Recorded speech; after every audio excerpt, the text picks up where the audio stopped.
Okay, part A is a proof. It's only 1 mark, so it's not a very involved proof. On the left hand side we have sec squared theta minus 1. Sec, of course, is 1 over cos, so that's 1 over cos squared theta. I want to make the 1 have a common denominator, so I'm going to say that's cos squared theta over cos squared theta, which gives me 1 minus cos squared theta all over cos squared theta. And 1 minus cos squared theta is sine squared theta.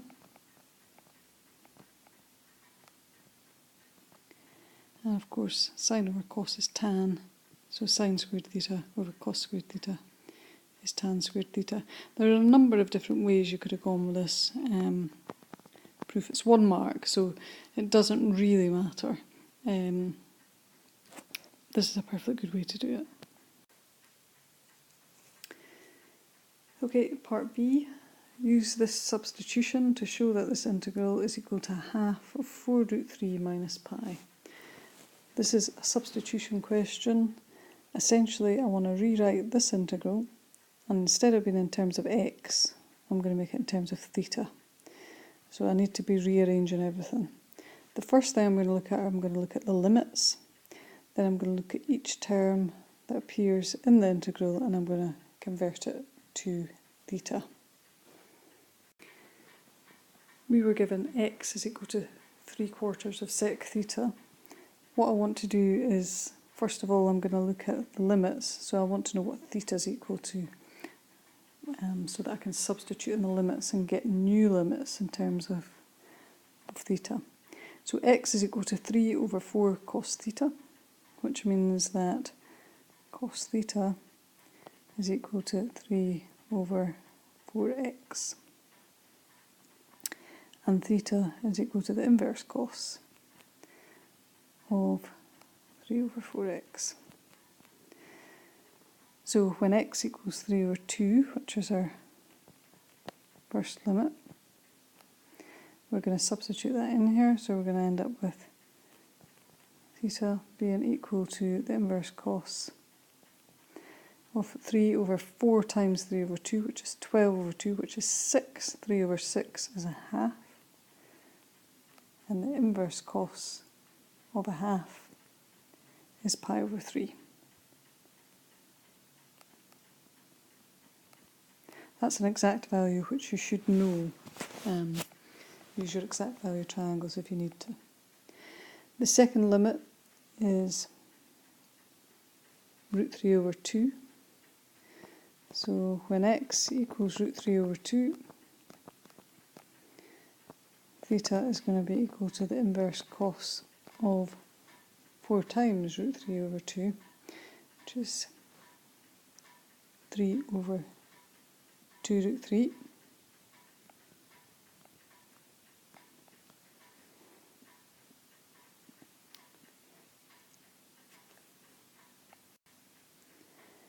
That's actually the same if you rationalise the denominator there by multiplying by root 3 over root 3. That is the same as root 3 over 2. And the inverse cos of root 3 over 2 is pi over 6.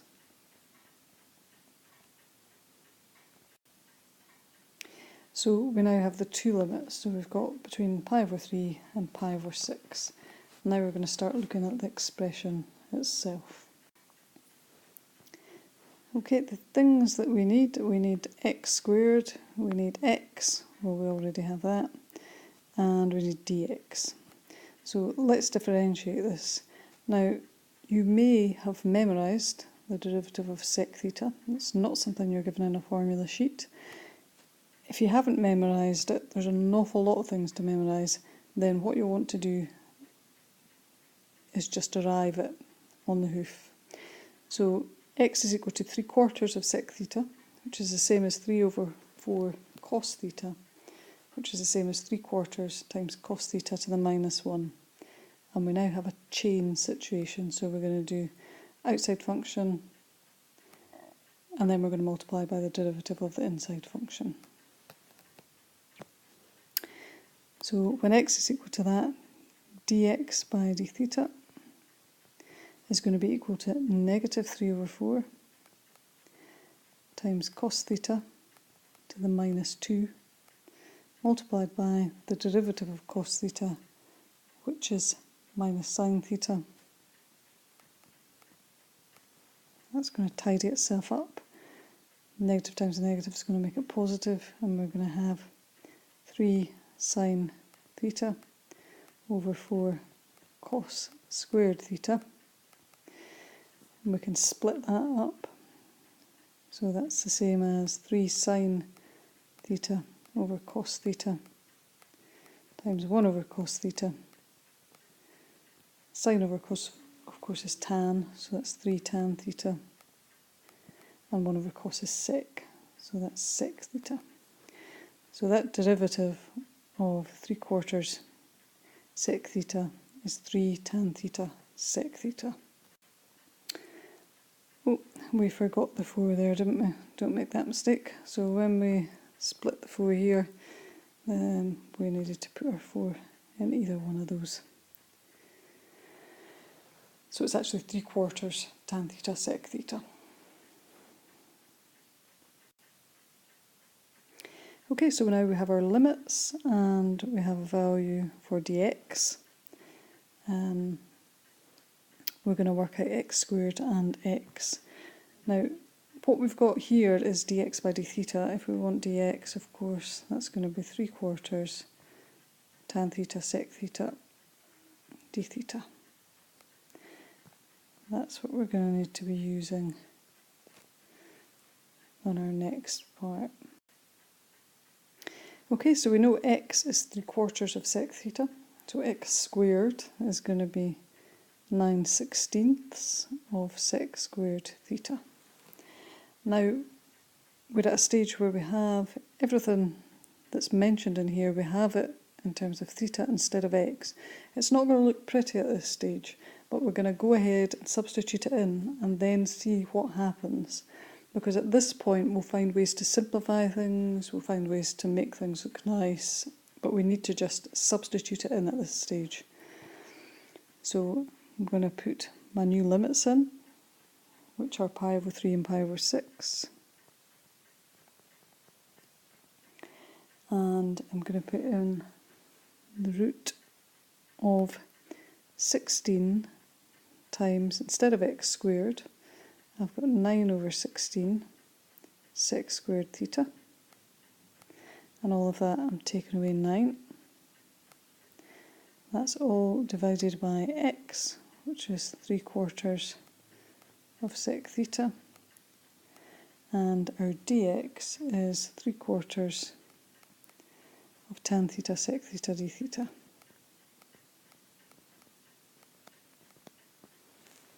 Now it doesn't look nice, but we're going to start to simplify things straight away. Already I can see these 16s are cancelling out, and I can also see that I've got 9 sec squared theta minus 9, so there's a common factor of 9 under a square root. It's a square number, so that's nice. So let's just tidy that part up to start with. I'm going to have 9 times sec squared theta minus 1.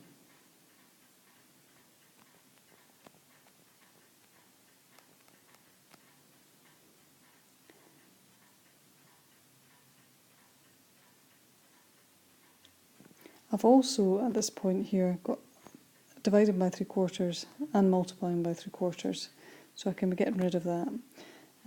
So on the bottom here, I'm just going to have sec theta, and then I'm multiplying by tan theta, sec theta, d theta. Oh look, I can also get rid of that. So now I've got root 9 sec squared theta minus 1. Now in part A, sec squared theta minus 1 appeared, didn't it? And another way of saying sec squared theta minus 1 was tan squared theta. So what we've actually got here is pi over 3 and pi over 6. We've got 3 times tan squared theta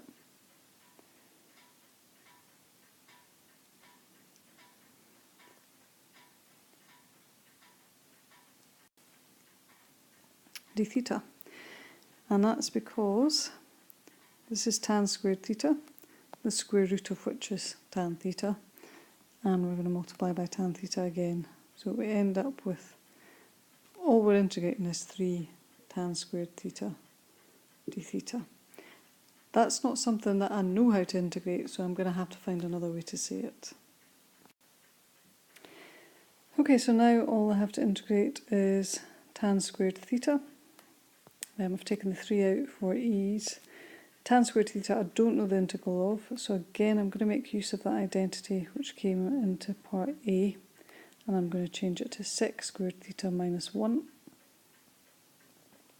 I can integrate each of these terms in turn, and I know how to integrate them, so that should be easy.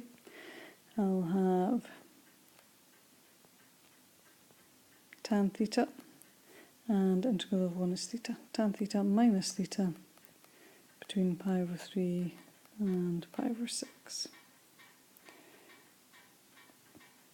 So that's going to give me 3 times tan pi over 3 minus pi over 3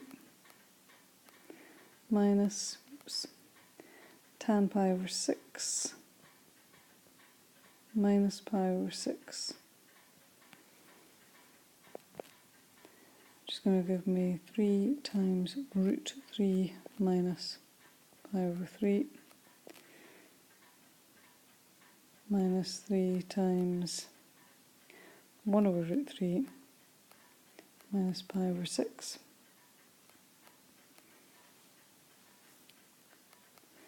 Which will be equal to 3 root 3 minus pi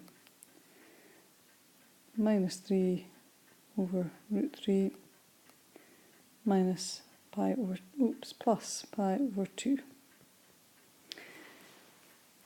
And I'm going to tidy these up.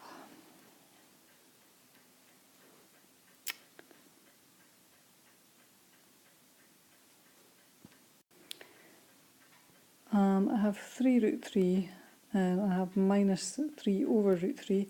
If I rationalise the denominator here, I'll have 3 root 3 over 3, which is just root 3. So I've got 3 root 3 minus root 3, which gives me 2 root 3. And I have minus pi plus pi over 2, which gives me minus pi over 2. Now, that's my answer, but I'm going to go back and look at the question, because the question's actually asked me to show that, and it wants me to give the answer in this form. So I need to take a common factor of a half.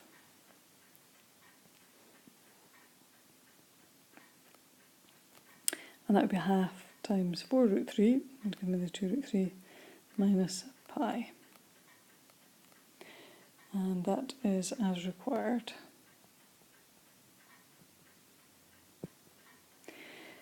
Okay, there's quite a lot in this question, but the key points to remember are